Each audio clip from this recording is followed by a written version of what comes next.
Bonjour et bienvenue sur cette nouvelle chaîne YouTube. Aujourd'hui, je vais vous parler du reboot de la série lancée par Netflix, Lost in Space. Je vous donnerai mon ressenti sur la série, mais aussi nous verrons l'évolution de la franchise au fil du temps. Alors si vous êtes prêts, c'est parti, générique.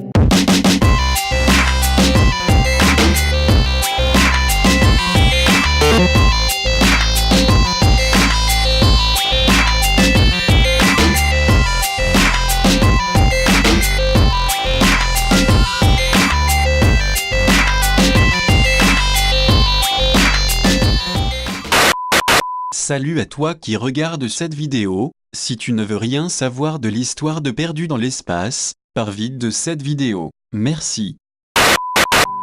Tout commence en 1956. Le réalisateur, producteur et scénariste Irving Allen crée pour la chaîne CBS la série Lost in Space. Il s'inspire de la bande dessinée The Space Family Robinson, publiée en 1962 aux éditions Gold Key Comics, ainsi que du roman Le Robinson Suisse de Johan Davis Wyss. La série est diffusée en noir et blanc dans un premier temps, puis passera à la couleur lors de la deuxième saison. L'histoire commence sur Terre, le 19 octobre 1997. La famille Robinson a été choisie pour se rendre dans le système Alpha du Centaure dans le but de fonder une colonie. Elle est composée du père, le professeur John Robinson, expert en astrophysique, du docteur Maureen Robinson, son épouse, biochimiste qualifiée. Elle est la mère de leurs 3 enfants, Judy, Penny et Will. Ce dernier est un enfant surdoué en électronique. Ils sont accompagnés du major Don West, qui sera le pilote de leur vaisseau, le Jupiter 2. Peu avant le lancement, le docteur Zachary Smith, médecin au sol du programme, et aussi agent d'une puissance étrangère voulant empêcher la réussite de la mission, s'introduit sur le vaisseau pour reprogrammer le robot responsable de la sécurité.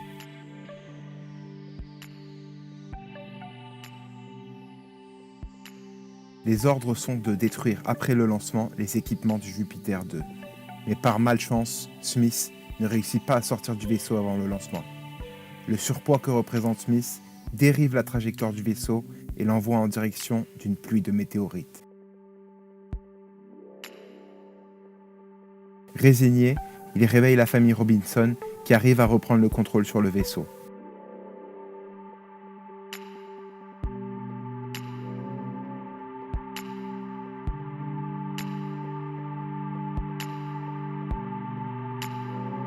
Mais malheureusement, ils sont perdus dans l'espace.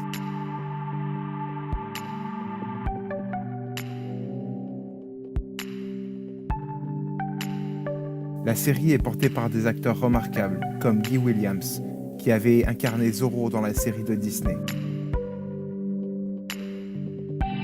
Produit de 1965 à 1968, la série devait se conclure lors de la 4e saison. Malheureusement, l'annulation à la fin de la saison 3 clôt l'aventure et laisse nos héros perdus dans l'espace.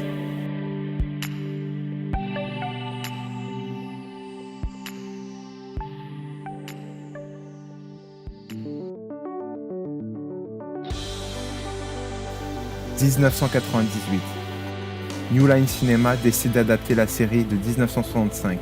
L'histoire est modifiée, le réalisateur Stephen Hopkins est mis à la tête du projet.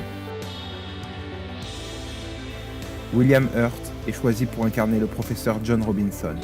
Matt LeBlanc incarnera le major Don West et le magistral Gary Oldman sera le Dr Smith. Tout est fait pour que le film soit un blockbuster et qu'une nouvelle franchise cinéma soit créée.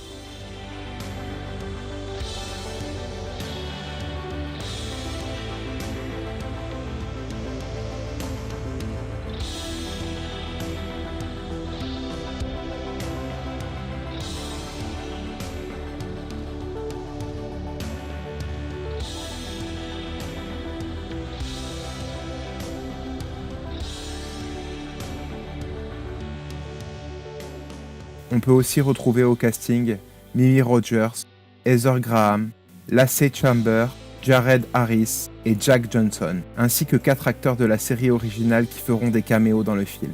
Le budget est plutôt conséquent pour l'époque. Malheureusement, le film ne remportera que 69 millions aux États-Unis et la campagne marketing trop coûteuse fait couler la franchise.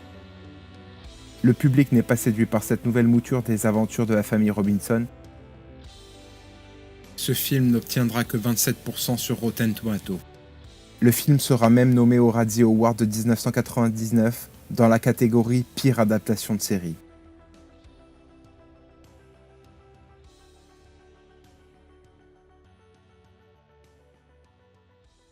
En 2016, on apprend la production du reboot par Netflix.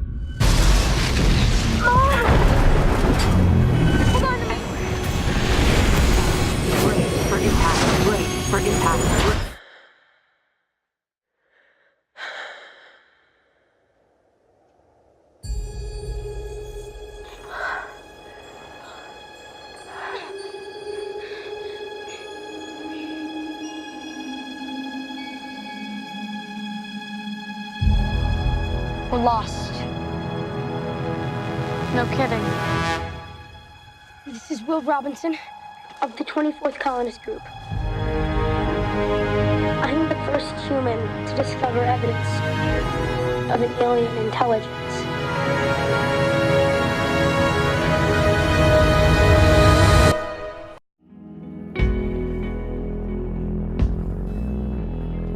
Alors, je ne veux pas trop vous en dire, mais la parfaite famille heureuse qui part vers la nouvelle galaxie est bien loin. L'ambiance est plus sérieuse et dure que la série d'origine, qui était beaucoup plus légère et drôle.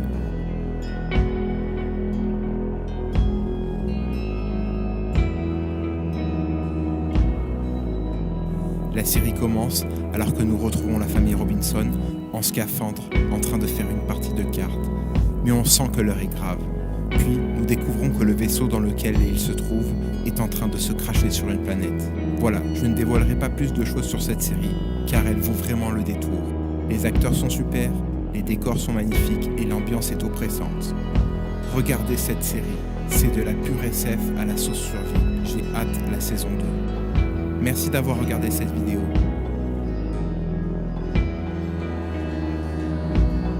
Abonnez-vous, activez la cloche, laissez un pouce bleu, commentez, partagez. Dites-moi ce que vous avez aimé ou pas aimé dans les commentaires. Merci et à bientôt.